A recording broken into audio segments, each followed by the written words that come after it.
Assalamualaikum warahmatullahi wabarakatuh. Perkenalkan, nama saya Qonitatun Istiqomah dengan NPM 17111000197 dari Prodi Pendidikan Guru Madrasah Ibtidaiyah UIN Raden Intan Lampung, dengan dosen penguji Bapak Baharudin MPD.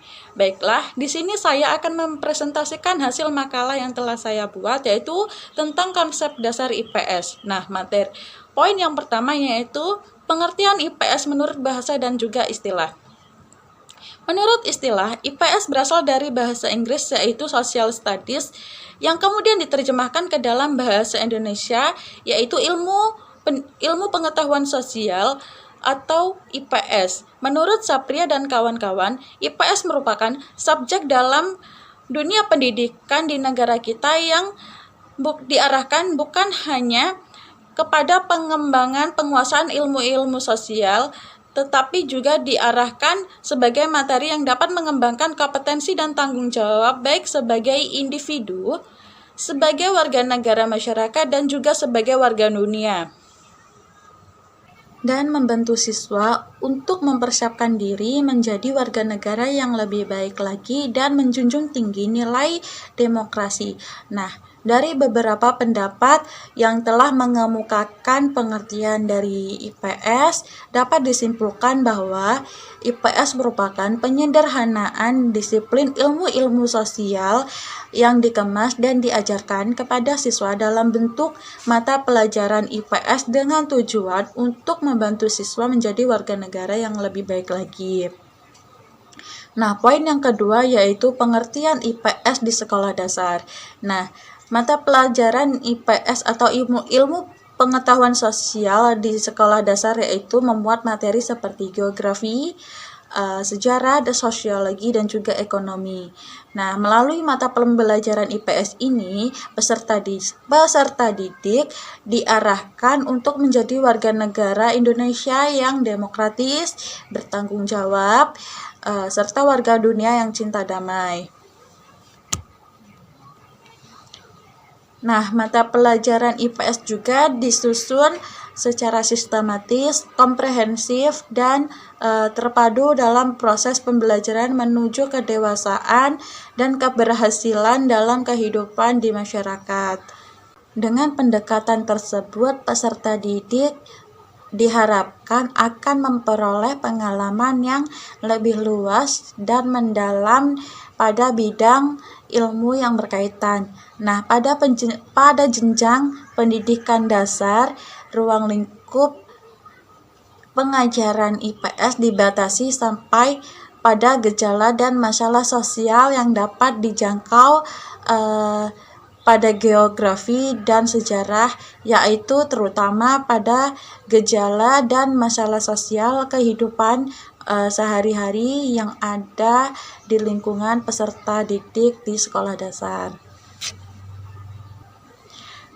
Jadi dapat dipahami bahwa pendidikan ilmu pengetahuan sosial merupakan fusi penyederhanaan dan dari ilmu-ilmu sosial dan ilmu-ilmu lainnya yang diolah berdasarkan prinsip pendidikan yang disajikan untuk tujuan pendidikan. Nah, poin yang ketiga yaitu perbedaan IPS di SD dengan jenjang yang lainnya. Nah, pembelajaran IPS di sekolah dasar itu menggunakan konsep-konsep esensi ilmu sosial untuk membentuk subjek yaitu peserta didik untuk menjadi warga negara yang baik. Nah, karena luasnya cangkupan ilmu sosial ini, maka pembinaan harus dimulai dari tingkat terendah sampai tingkat tertinggi. Oleh karena itu, pelajaran tentang kehidupan manusia yaitu tentang pembelajaran IPS atau ilmu pengetahuan sosial di masyarakat harus dimulai dari tingkat sekolah dasar, bahkan sebelum menginjak sekolah dasar sudah harus dipelajari atau diberi pengetahuan mengenai pembelajaran IPS. Nah, poin yang keempat yaitu kedudukan IPS dalam kurikulum. Dalam Undang-Undang Nomor 20 Tahun 2013 tentang Pendidikan Nasional dijelaskan bahwa IPS merupakan bahan kajian yang wajib dimuat dalam kurikulum pendidikan dasar dan menengah yang antara lain mencakup ilmu geografi, sejarah, ekonomi, dan juga sosiologi yang dimaksudkan untuk mengembangkan pengetahuan dan pemahaman serta kemampuan. Poin yang kelima yaitu manfaat dan tujuan pembelajaran IPS di sekolah dasar. Nah, setiap bidang studi yang tercantum dalam kurikulum sekolah itu telah dijiwai oleh manfaat serta tujuan yang harus dicapai oleh pelaksanaan proses belajar mengajar atau PBM. Bidang studi tersebut tersebut secara keseluruhan. Nah, tujuan ini disebut tujuan kurikuler yang merupakan penjabaran lebih lanjut dari tujuan institusional dan tujuan pendidikan nasional. Tujuan kurikuler yang dimaksud adalah tujuan pendidikan IPS secara keseluruhan. Manfaat pendidikan IPS di SD adalah sebagai berikut. Nah, yang pertama yaitu pengalaman langsung apabila guru IPS memanfaatkan lingkungan alam sekitar sebagai sumber belajar. Nah, yang kedua yaitu kemampuan mengidentifikasi, menganalisis, dan menyusun alternatif pemecahan masalah sosial yang terjadi di masyarakat. Yang ketiga yaitu kemampuan berkomunikasi dengan sesama warga masyarakat. Yang keempat yaitu kemampuan mengembangkan pengetahuan sebagai bekal untuk melanjutkan pendidikan ke jenjang yang lebih tinggi serta mempersiapkan diri untuk terjun sebagai anggota masyarakat. Dan masih banyak manfaat-manfaat pembelajaran IPS di sekolah dasar yang lainnya. Nah, adapun tujuan dari pembelajaran IPS itu sendiri yaitu yang pertama membekali anak didik atau peserta didik dengan pengetahuan sosial yang berguna dalam kehidupannya kelak di masyarakat. Yang kedua yaitu pengetahuan siswa tentang pengalaman manusia dalam kehidupan bermasyarakat pada masa lalu, sekarang, dan di masa yang akan datang. Nah, yang ketiga yaitu membekali anak didik dengan kemampuan mengidentifikasi, menganalisis, dan menyusun alternatif pemecahan masalah sosial yang terjadi di kehidupan masyarakat.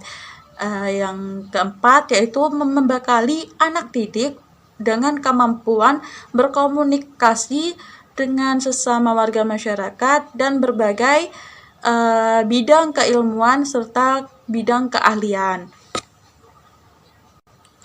Nah, yang kelima yaitu membekali anak didik atau peserta didik dengan kemampuan mengembangkan pengetahuan dan keilmuan IPS sesuai dengan perkembangan kehidupan di masyarakat, ilmu pengetahuan, dan teknologi.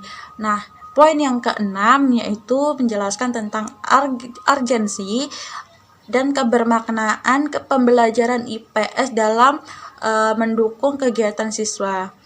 Nah, urgensi dari pembelajaran IPS ini adalah karena IPS merupakan ilmu yang di dalamnya mempelajari cara untuk melakukan interaksi sosial. Pengetahuan perlu dibekalkan pada siswa agar nantinya bisa berbaur dalam masyarakat. Selain itu, untuk mengembangkan potensi peserta didik agar peka terhadap masalah sosial peserta didik yang terjadi di masyarakat dan mampu mengatasi setiap masalah yang terjadi di masyarakat tersebut. Yang poin yang ketujuh yaitu ruang lingkup pembelajaran IPS dari kelas 1 sampai kelas 6. Secara mendasar, ilmu pengetahuan sosial merupakan kumpulan pengetahuan tentang kehidupan sosial yang bersumber dari kehidupan sehari-hari di dalam masyarakat yang melibatkan segala tingkah laku dan kehidupan, sehingga ruang lingkup mata pelajaran ilmu pengetahuan di skala dasar tercantum dalam KTSP dalam Dekdiknas tahun 2006 meliputi aspek-aspek sebagai berikut, yaitu yang pertama sistem sosial dan budaya, yang kedua manusia, tempat dan lingkungan, yang ketiga yaitu perilaku ekonomi dan kesejahteraan. Nah, yang keempat yaitu waktu berkelanjutan dan perubahan. Nah, yang selanjutnya yaitu poin yang ke-8 tentang metode dan pendekatan yang dipilih. Nah, yang pertama, metode yang saya pilih di sini adalah metode kooperatif script, yaitu di mana metode kooperatif script ini guru membagi siswa menjadi beberapa pasang atau berpasang-pasangan. Menurut Hisam Zaini, belajar dengan praktik berpasang-pasangan ini yaitu strategi di mana siswa dikelompokkan dalam berpasang-pasangan, dalam artian berpasangan dengan temannya sendiri, yang satu mengamati, yang satunya mempraktekkan. Nah, pembelajaran kooperatif itu sendiri yaitu salah satu model pembelajaran kelompok yang memiliki aturan-aturan tertentu. Nah, prinsip dari pembelajaran ini adalah siswa membentuk kelompok kecil dan saling mengajar sesamanya untuk mencapai tujuan bersama. Nah, pembelajaran kooperatif ini mempunyai beberapa elemen, yaitu diantaranya yang pertama saling ketergantungan positif, yang kedua interaksi tatap muka, yang ketiga yaitu akuntabilitas individual, yang keempat yaitu keterampilan menjalin hubungan antar pribadi. Nah, tujuan dari metode kooperatif script itu sendiri yaitu untuk meyakinkan masing-masing pasangan dapat melakukan keterampilan dirinya dengan benar. Materi-materi yang bersifat psikomotorik adalah materi yang cocok untuk menggunakan metode kooperatif script ini. Nah, langkah-langkah dalam metode kooperatif script itu ada beberapa langkah, yaitu yang pertama seperti guru membagi siswa menjadi berpasang-pasangan. Yang kedua, guru memberi materi pada setiap siswa untuk dibaca dan diringkas. Nah, yang ketiga yaitu guru dan siswa menetapkan siapa yang pertama membaca dan siapa yang menyimak. Nah, yang keempat yaitu pembicara akan membicarakan materi selengkap mungkin dengan memasukkan ide-ide pokok di dalamnya. Nah, sedangkan si pendengar itu mengoreksi dan menunjukkan ide-ide pokok yang kurang lengkap dan menghubungkan dengan materi sebelumnya. Yang kelima yaitu bertukar peranan. Bertukaran peran di sini yaitu di mana peran si pembaca pertama itu bertukar peran menjadi penyimak, dan penyimak itu berganti peran menjadi pembicara. Nah, yang selanjutnya yaitu guru dan siswa sama-sama menyimpulkan. Nah, langkah yang terakhir yaitu penutup. Nah, kelebihan dan kekurangan dari metode kooperatif script ini yaitu kelebihannya melatih pendengaran, ketelitian, dan kecermatan. Nah, yang kedua, setiap siswa mendapat peran. Yang ketiga, melatih mengungkapkan kesalahan orang lain dengan lisan. Nah, kekurangan dari metode kooperatif script ini adalah hanya digunakan untuk mata pelajaran tertentu. Nah, yang kedua, koreksinya hanya sebatas pada beberapa orang saja. Nah, selanjutnya yaitu pendekatan yang saya dipilih di sini yaitu pendekatan saintifik. Nah, pembelajaran saintifik ini adalah proses pembelajaran yang dirancang oleh guru dengan membangun 5 pemahaman siswa melalui 5 tahapan, yaitu mengamati, menanya, terus mengumpulkan informasi atau mencoba. Yang keempat yaitu menalar. Yang kelima yaitu membuat kesimpulan dan mengomunikasikannya. Maksud dari pendekatan saintifik ini memberikan pemahaman kepada siswa untuk mengenal dan memahami berbagai materi pengetahuan dengan pendekatan ilmiah. Artinya di sini pengetahuan itu bisa berasal dari mana saja dan kapan saja, bergantung pada pengetahuan guru saja. Nah, siswa didorong untuk mencari pengetahuan dari berbagai sumber, misalnya yaitu dari buku, majalah, surat kabar, bahkan lingkungan sekitar mereka. Nah, karakteristik pendekatan saintifik ini yaitu proses pembelajarannya berpusat pada siswa, menggunakan keterampilan proses sains dan dalam membangun pengetahuan. Nah, melibatkan proses kognitif yang merangsang perkembangan intelektual, khususnya keterampilan berpikir tingkat tinggi siswa.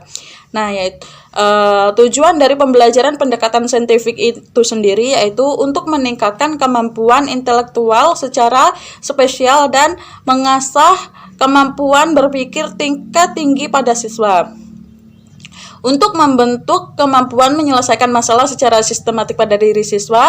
Yang ketiga yaitu untuk menciptakan keadaan di mana siswa merasa bahwa belajar adalah sebuah kebutuhan.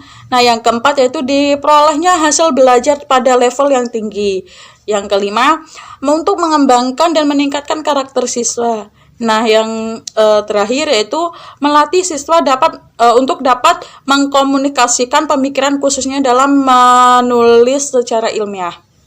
Materi yang saya ambil contoh di sini yang bisa digunakan dalam metode kooperatif script dan juga pendekatan saintifik, saya mengambil contoh yaitu tentang materi jenis-jenis pekerjaan. Nah, yaitu terdapat pada kelas 3 di semester 2 tentang jenis-jenis pekerjaan. Nah, pekerjaan adalah suatu hubungan yang melibatkan dua pihak antara perusahaan dengan para pekerja atau karyawan. Nah, jenis-jenis pekerjaan. Setiap orang perlu bekerja untuk memenuhi kebutuhannya untuk bertahan hidup. Dengan bekerja, mereka mendapatkan uang atau upah atau barang. Nah, dengan upah atau uang tersebut, mereka dapat membeli makanan, pakaian, dan juga rumah, serta kebutuhan mereka yang lainnya. Nah, di dalam bekerja itu diperlukan harus adanya kemauan, terus semangat, kedisiplinan, dan juga jujur. Nah, modal utama seseorang untuk bekerja adalah pendidikan, kemauan, dan juga keterampilan. Nah, jenis-jenis pekerjaan itu dibagi menjadi dua, yaitu yang pertama jenis-jenis pekerjaan yang menghasilkan barang. Nah, yang kedua yaitu jenis-jenis pekerjaan yang menghasilkan jasa. Contoh dari pekerjaan yang menghasilkan barang yaitu seperti petani misalnya. Petani bekerja di sawah dan dia menghasilkan padi. Nah, terus penjahit itu menghasilkan barang yaitu seperti pakaian dan juga celana. Nah, pengrajin itu menghasilkan barang yaitu seperti pengrajin rotan. Nah, terus nelayan itu bekerja di laut dan dia menghasilkan ikan. Nah, yang contoh selanjutnya yaitu pedagang. Nah, pedagang itu dia menghasilkan uang dengan cara dia menjual sesuatu seperti sayuran atau yang lainnya. Jenis-jenis pekerjaan yang menghasilkan jasa diantaranya yaitu seperti guru itu memberikan ilmu kepada siswanya, itu jasanya. Nah, yaitu seperti polisi itu menjaga keamanan, dokter memberikan pelayanan kesehatan, tentara menjaga pertahanan, pemangkas rambut itu memotong rambut, sopir melayani penumpang, dan masih banyak contoh jenis-jenis pekerjaan yang menghasilkan jasa. Nah, mungkin cukup sekian presentasi dari saya. Jika ada kesalahan, saya mohon maaf. Kepada Allah saya mohon ampun. Saya akhiri. Wassalamualaikum warahmatullahi wabarakatuh.